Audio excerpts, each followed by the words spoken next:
I was transported back to 1944 and 1945 during the sitting, and Babuji Maharaj, under the orders of Lord Krishna and Lalaji Maharaj, came to work in Delhi, mainly to topple the British government, plus do whatever spiritual work he could do. And there, the atmosphere that he created was so profound that Har Kan Kan Delhi Ka was vibrating with spirituality. And when I see that again, it is so intact, it is so present, so intense also. Nothing has changed. In fact, it is only gaining its momentum. This momentum can be enhanced. Now it's in our hands. We are like small little fans everywhere. Our connection is with the source. And we keep on providing cooling air to the atmosphere, to the people of this great city. We can go on transmitting our love, not sitting and transmitting with the heart. It's a very poor substitute to what we can actually do with our thoughts, thoughtful actions, and what we understand by karma yoga. It's not enough that we sit and meditate at our homes, but be more sympathetic, be more compassionate, be more kind, and show it in our actions.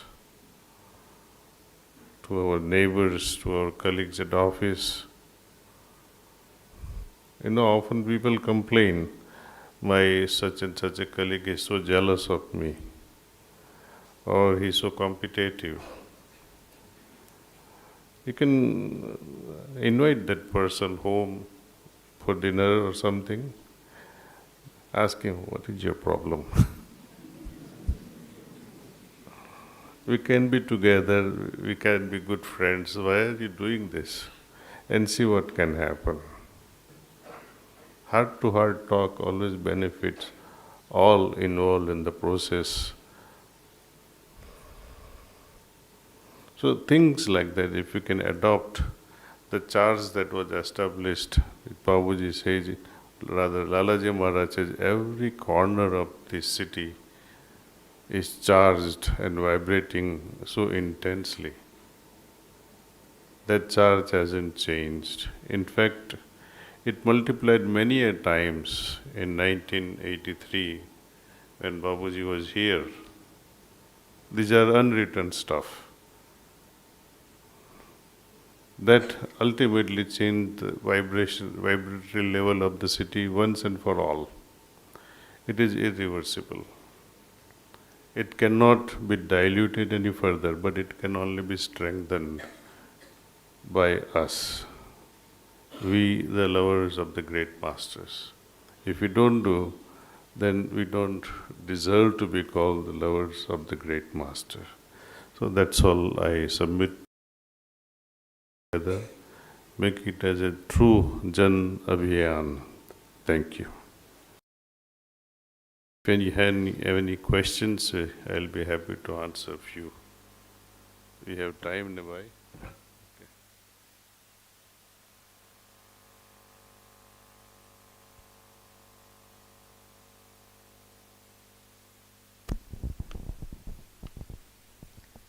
दाजी, एक ये question आया है. We do not apply personal force or efforts for accepting the joyful moments with the life, which life provides us. However, when life throws challenges, we try to apply efforts to fight with it. How to develop this condition where rather it is a joyful condition or a challenge, we accept everything effortlessly.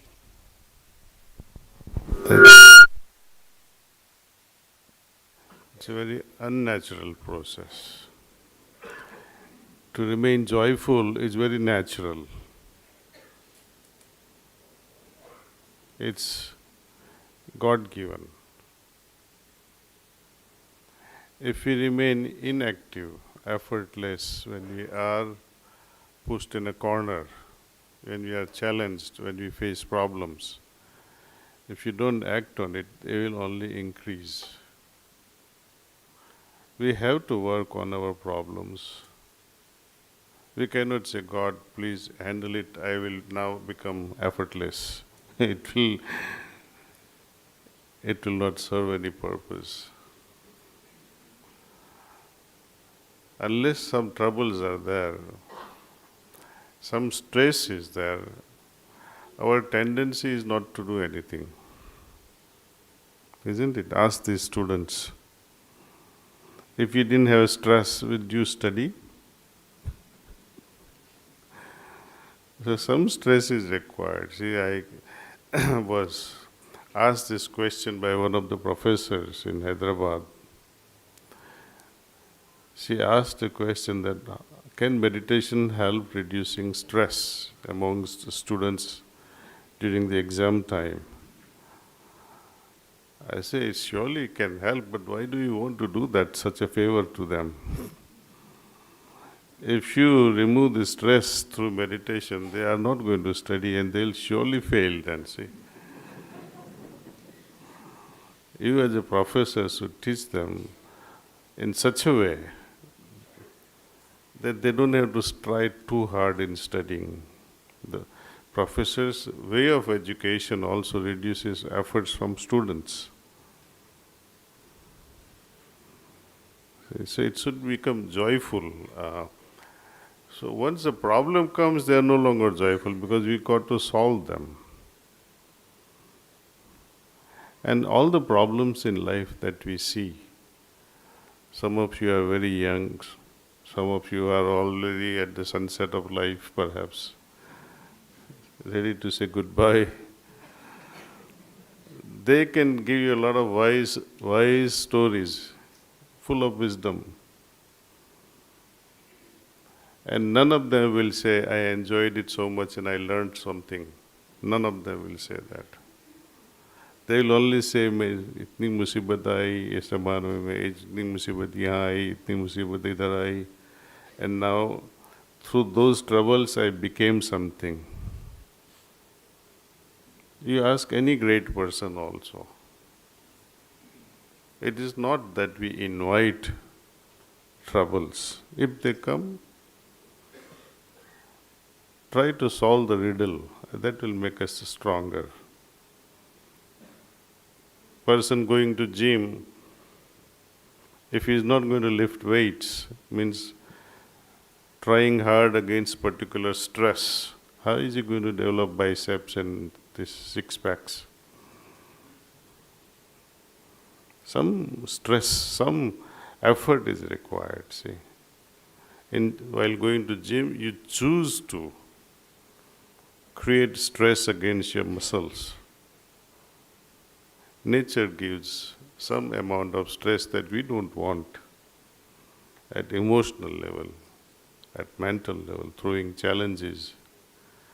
As such, there are no challenges. They become challenges when we are unable to solve them. If you are able to solve the problem 2 plus 2, is it a challenge for you? No, because you already know it. But you ask a 4-year-old child, if I give you 5 chocolates and add 2 more chocolates, how many will it become? A lot of efforts, 5 and 2 and then.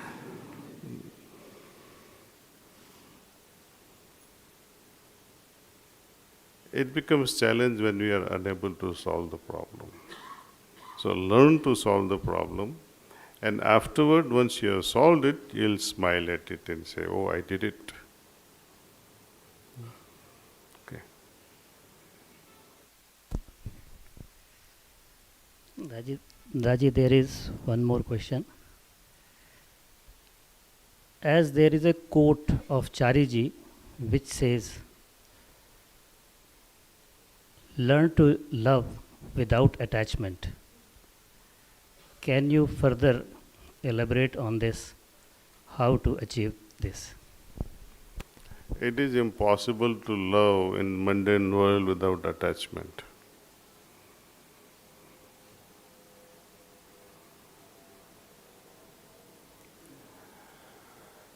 People run away from love. But as a yogi advances and becomes love oneself, there is no limit to how many he can love. See, all these sannyasis running away from families, not loving their very dear ones, and trying to love God, how is it going to happen? Again, when we put this previous question into this equation, I am unable to love so and so, who is also representative of God, because every human being, every entity carries the soul, antaryamin, part and parcel of God. If I cannot love, then it ipso facto, I am not in love with God.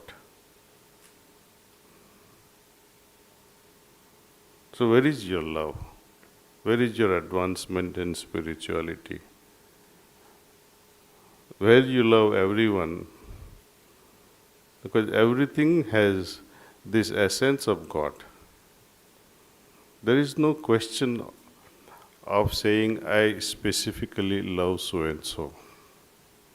But then question do arise, that what about my love for my spouse, my love for father, my love for children, my love for my friends?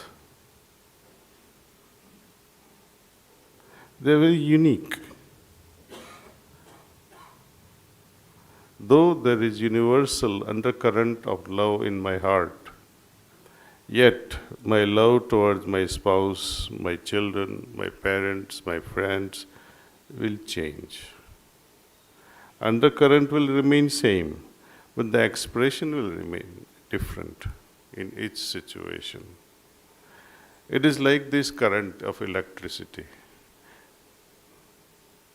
When it passes through these light fixtures, it gives us luminosity. Passes through this fan, it gives us little air, extra air. Passes through air condition. If it's a cooler, it will give you cool air. If it's a heater, it will give you hot air. Toaster oven and refrigerator. It's the same current, expresses itself in many, many different ways. So, how we direct our heart's attention towards your spouse, towards your children, it's all very unique. Towards Guru, towards God, it will change the emotion with that. And absolutely nothing wrong with that. Oh, I will not kiss my spouse because then you are in trouble, see. I have become sannyasi. No, that's not what Master wants to say. In fact, there is no harm in having so many attachments with the whole world. Why not with each tree? Put your name on each tree. I love this tree, I love that tree, I love this flower, I love that flower. There is no end to it, attachments we can have. And once you have this universally embedded in everything, then there is no attachment to any specific thing, see. Specificity kills it. Choice making is destructive.